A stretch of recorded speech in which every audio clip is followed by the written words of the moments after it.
Very good morning. In your previous class, we had done about the Blue Rebellion, right? So we will quickly recapitulate that what happened after the Blue Rebellion. Blue Rebellion was the resistance of the peasants against the cultivation of indigo, right? And as this rebellion, it was very widespread, and it happened in 1859, and before this rebellion, already one revolt had taken place in India. That was the revolt of 1857. Because of this, the British government was worried that one more rebellion can be there, right? Possibility of one more rebellion was there. And Britishers or the British government was not in a position to afford this rebellion, right? So when the news of this rebellion had spread, one commission was set up which had to give its report on the indigo production. So they had issued a notice. This commission had issued a notice that the ryots would not be compelled to accept the indigo contracts. What contract was going on, they have to just complete that one, and that depended on ryots whether they wanted to continue it or not. Right? Reason was before that the misery of the rights or the tyranny of these planters, this all had reached the ears of British government, and the British government did not want that such type or one more type of rebellion should be there. So as such, this commission had been set up so as to inquire on the system of indigo production, and this commission declared that the indigo production was not profitable for ryots. Ryots kaun the? Peasants. Right? So now the peasants, they got the right that they could refuse to produce indigo in future. Even though you can say misery or the pitiable condition of the ryots or the peasants could be seen here in the source 3, where indigo cultivator, he is saying that I would rather beg than to sow indigo. Why these peasants, they were reluctant to grow the indigo? Reason we had done that the indigo was planted on or cultivated on the fertile soil. Once indigo was grown, no other crop could be grown later on. It had reduced the fertility. And above all, this production or the cultivation of indigo was not at all profitable for the peasants. Anyhow, what resulted? What was the result of this Blue Rebellion? The foremost result, or you can say very important one, was that the indigo production collapsed in Bengal. अब जब commission ने ही कह दिया, Indigo commission ने कह दिया था कि now it was on the will of these ryots whether they want to continue the contract or not, and they could refuse the production. ये freedom जो थी peasants को दे दी गई, जिससे क्या हुआ कि now the indigo production collapsed. Now अब planters जो थे उनको तो ये बड़ा ही प्रॉफिटेबल लग रहा था, उन्हें लगा कि बंगाल में लोगों ने मना कर दिया ग्रो करने से, कोई बात नहीं, we will go to some other place. They shifted their operation to Bihar. वो बिहार की तरफ चले गए. And one more effect was that कि ये तो जो indigo था, it was serving as the say the natural dyes, right? लेकिन मीन टाइम क्या हो गया कि सिंथेटिक डाइज जो थे उनकी डिस्कवरी हो गई. अब सिंथेटिक डाई जब बनने लगे तो वो सस्ते पड़ते थे, और ये जो इंडिगो प्रोडक्शन था इसके ऊपर एक बहुत ज्यादा अफेक्ट भी पड़ा. Besides this, indigo peasants all over the country, they had started resisting. So when Mahatma Gandhi returned from South Africa, such protest took place in Champaran. Champaran, it's a place in Bihar. यहाँ पे जो Indigo cultivators है चंपारण में, उन्होंने भी resist किया. उन्होंने भी महात्मा गांधी के अंडर में, it was not a rebellion, but yes, this was a protest against the indigo cultivation, and they wanted the British government to see the plight of cultivators there. So 1917 में ये हुआ था चंपारण में, और and we can say कि with this Champaran Satyagraha or Champaran movement, it is important in the Indian history because इसके बाद से ही Gandhi ji had also entered the Indian, you can say, national movement or the war for independence. As such, it was not only there in our country. ऐसा नहीं कि India में ही ये सारे कुछ होता रहा है. The other countries were also suffering. जहां जहां ये कॉलोनीज थी, वहां same problem was there. Right? Indigo was not only forcefully cultivated here in India, it was also there in West Indies. यहाँ पर फ्रेंच जो थे या फ्रांस के जो लोग थे, they were having the control. जैसे इंडिया में इंग्लैंड वाले थे या ब्रिटिश थे, वेस्ट इंडीज में French were there. These all Europeans, they were a sort of colonial, you can say, power. These all were the colonial powers. इनके पास, सबके पास अपने अपने एरिया से जिनको ये रूल करते थे. तो वेस्ट इंडीज में थे French.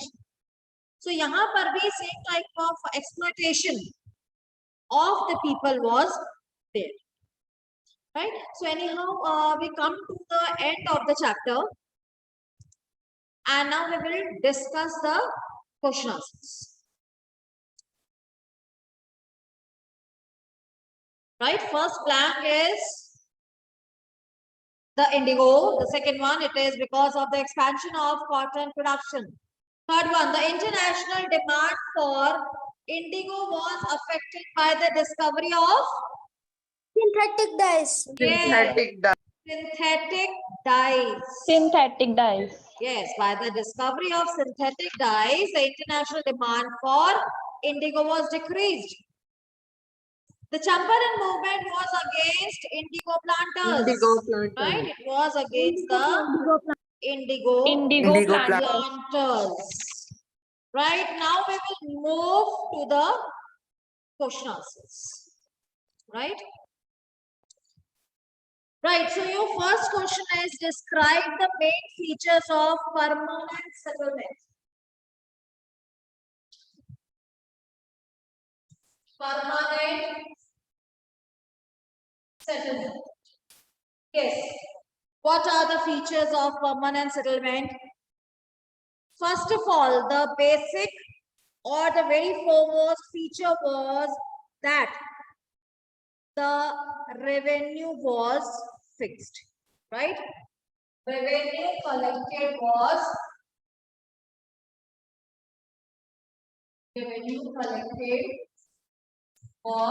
fixed. As the name suggests, when it is written that permanent settlement, permanent का मतलब ये है कि जहाँ पर कोई चीज जो इसमें change नहीं होंगे, that is fixed one, right? So first one was the revenue collected was fixed, right? Second one, introduced in which year? Introduced in which year? In which year permanent settlement was introduced? 1793. 1793. And by whom? East India. By East India Company. By East India Company. Right? By East India Company. Other feature. The other feature is Rajas were made the zamindars. The local rulers थे ना उस समय, Rajas they were made zamindars.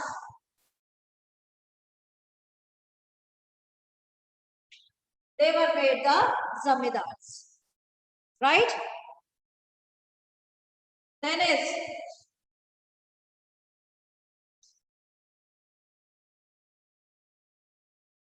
next point.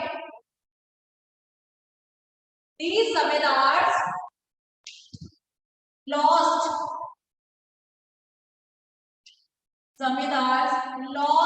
right over their land.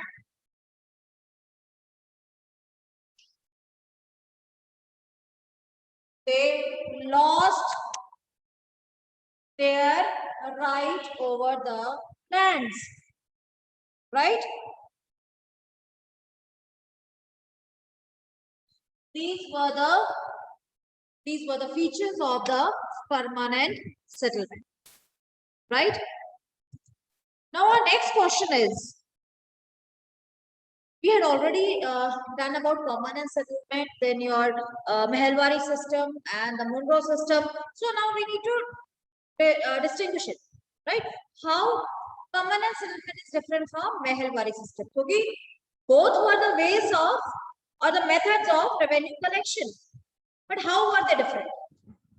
Excuse me, How ma'am. were these different? Right? Excuse me, ma'am. Mehelwari.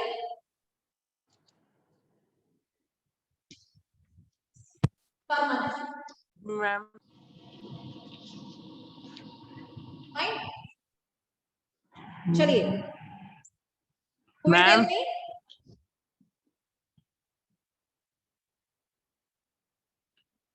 चलो सबसे पहले तो एक difference है हमारा. Mehelwari was Ma'am. in 1822. It was in 1793. Right? Basic difference. Then is initiated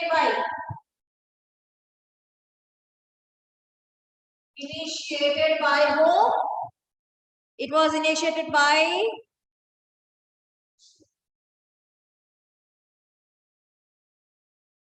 Mackenzie, Lord Hart Mackenzie, and the other one is by Cornwallis.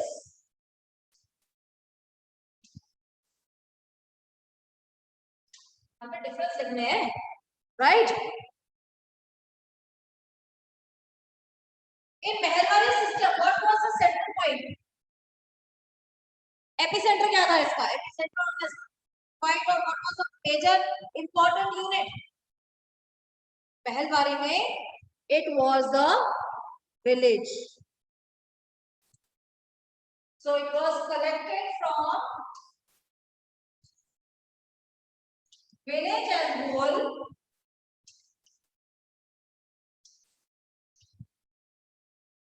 And this one collected from individuals.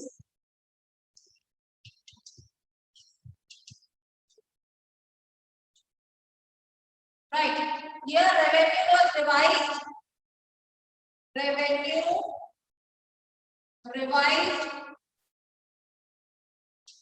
Periodically. और permanent में हम लोगों ने पहले पढ़ा हुआ है that the revenue was fixed. Revenue fixed.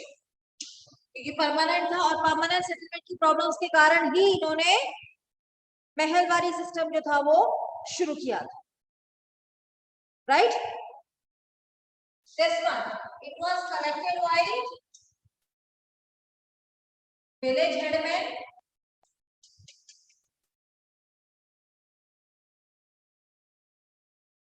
It was collected by zamindars. Collected by zamindars.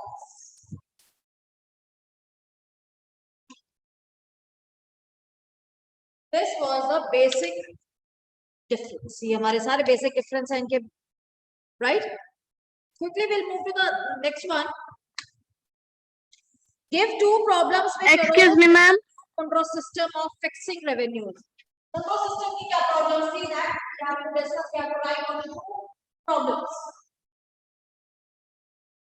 Monroe system की two problems क्या थी? First was that the revenue was demanded very high, or the revenue demanded was very high. And the second problem was the villagers were unable to pay and they fled from the villages and the villages became deserted. High demand थी इसकी revenue की, जो किसान थे वो दे नहीं पा रहे थे, उन्होंने villages छोड़ दी, villages जो थे वो काफी deserted हो गए. Right? Next is why were riots reluctant to grow indigo? ये हम लोगों ने क्लास के लेक्चर में ही बहुत बार ये कवर किया है. Why the riots were reluctant? Right? This is question number 6. First was peasants were paid less.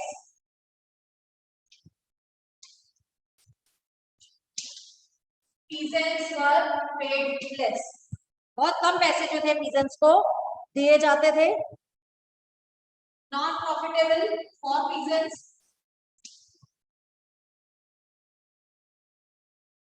Not profitable for peasants.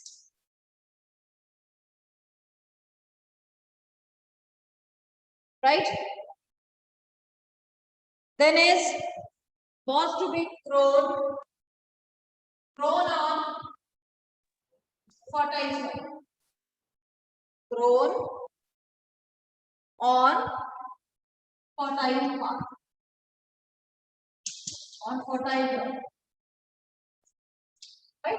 So these were the reasons that the riots, they were reluctant to grow the indigo. वो नहीं चाहते थे कि अपने खेतों में, अपने farms में वो indigo पाए. Right? Now we are having the last question. What were the circumstances which led to the eventual collapse of indigo production? Indigo production जो था वो बिल्कुल ही खत्म क्यों हो गया? Right? Why the production was decreased or reduced or collapsed?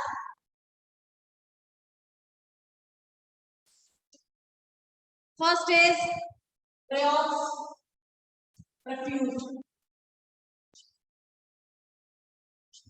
ठीक है, riots ने refuse कर दिया कि हमने ग्रो नहीं करना है. Protest. Second is protest. All over the, especially Bengal and North, there was a protest against the cultivation of indigo. Then there is the Indigo Commission.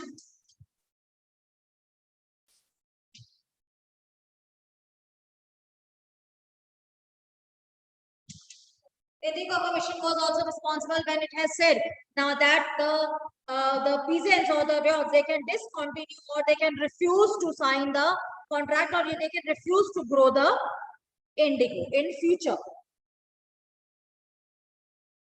Right? And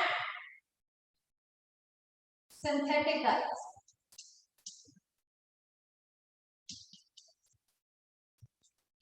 With the discovery of synthetic dyes, but obvious अब जो synthetic dyes थी वो सस्ती पड़ती थी, तो जो लोग थे और जो business people थे, they were attracted to the synthetic dyes, and this led to the collapse of indigo production. Right? So here we have discussed the question answers too. And tomorrow in the next class, we will be covering the chapter of political science or civics.